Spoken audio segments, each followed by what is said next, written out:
Hello, everybody. Welcome to episode 210 of Optimal Living Advice, the podcast where we take any questions you might have about the many struggles of life and get them answered for you here on the show. I am your host, certified life coach Greg Audino, reminding you before we begin that if you have a question you would like help with on the show, we welcome you to email it to us at advice@oldpodcast.com. So happy to have you here today as we look at a question that is very important. A question that I fear more and more people are struggling with and will continue to struggle with. What about the highs and the lows of life? The all or the nothing? Some of us have times when we're up and everything is so great, almost to an extreme degree, and then it's followed by lows that hit just as hard, but on the other end of the spectrum. Our asker today is wondering how to cope with this, and we're going to see what we can do to help him out and take a different look at what might be going on and how to handle it. Here's his question.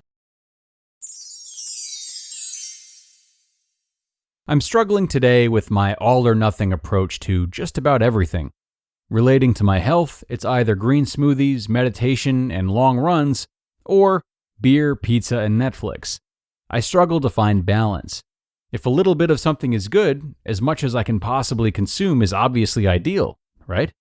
I constantly rotate various addictions chasing that dopamine hit, be it from substances like alcohol, nicotine, caffeine, or other more subtle sources like Amazon or scrolling Instagram.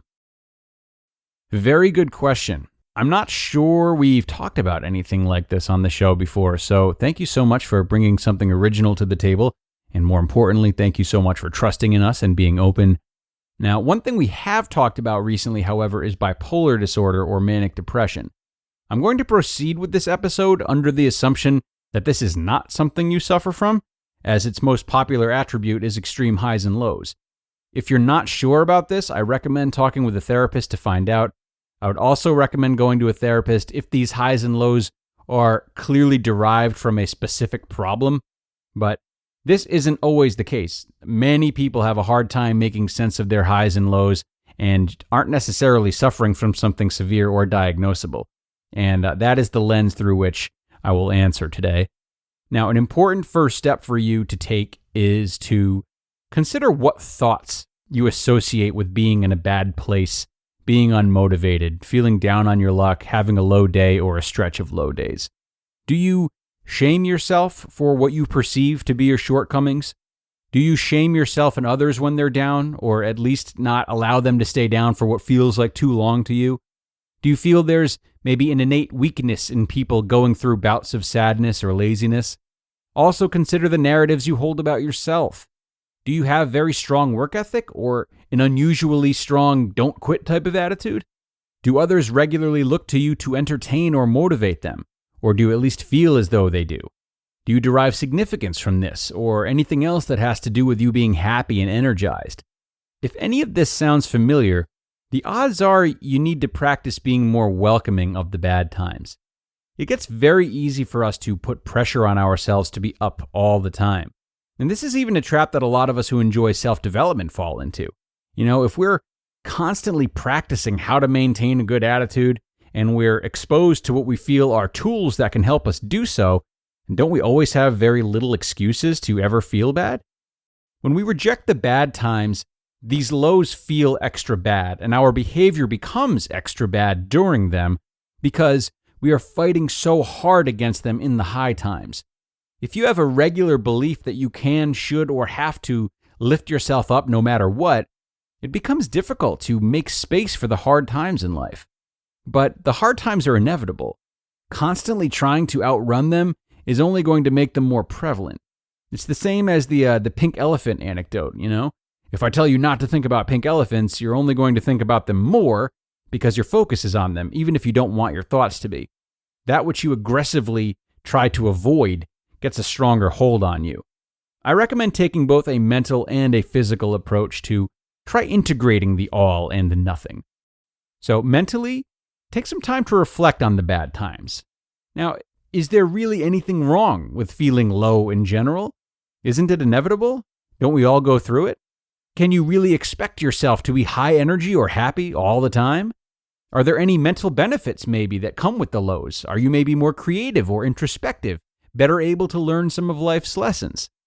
And then physically, what are the activities you partake in during the good times that you actually enjoy? That's important.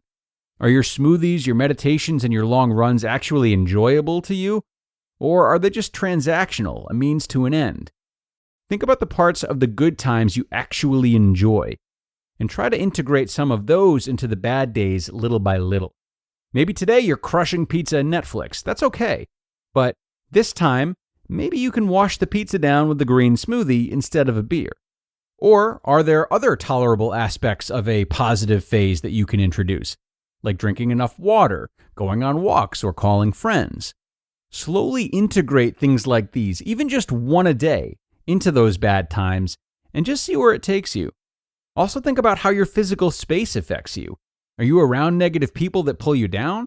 Are you living in a messy place? Needless to say, your environment, spatially and socially, has a major effect on you, and it should really support a healthy and balanced lifestyle. And conversely, now this may be a little bit out of left field, but I'm also not sure it's a terrible idea to occasionally introduce one of your bad habits into your naturally high periods. For example, just because you went for a run and meditated doesn't mean you can't watch some Netflix before bed too, or even end the night with a beer. These aren't inherently bad things.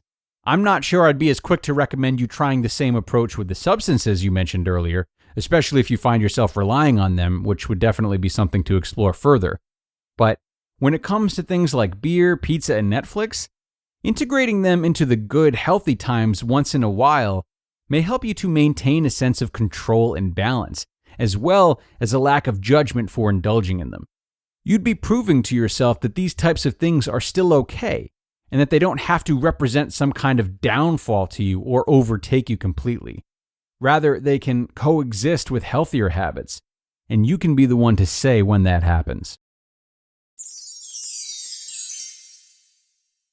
And a big thank you to our asker today for seeking help and trusting us. These strategies we've talked about today can actually be applied to a wider range of spaces than one might think.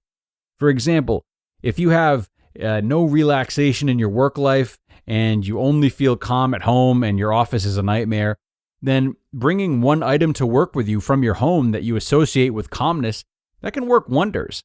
And a simple, nearly effortless gesture of integration like that can symbolize so much more and reinstate that sense of control we talked about. Consider this in your own life. At what times or in what places could you really use a little bit of a different time or place that's more relieving to you? How can there be even the littlest bit of crossover? Just some food for thought. Time for me to get out of here, though, everyone. Thanks a lot for coming. Have a wonderful rest of your day. And as always, I will see you in the middle of the week on Wednesday for another episode. I'll see you guys later.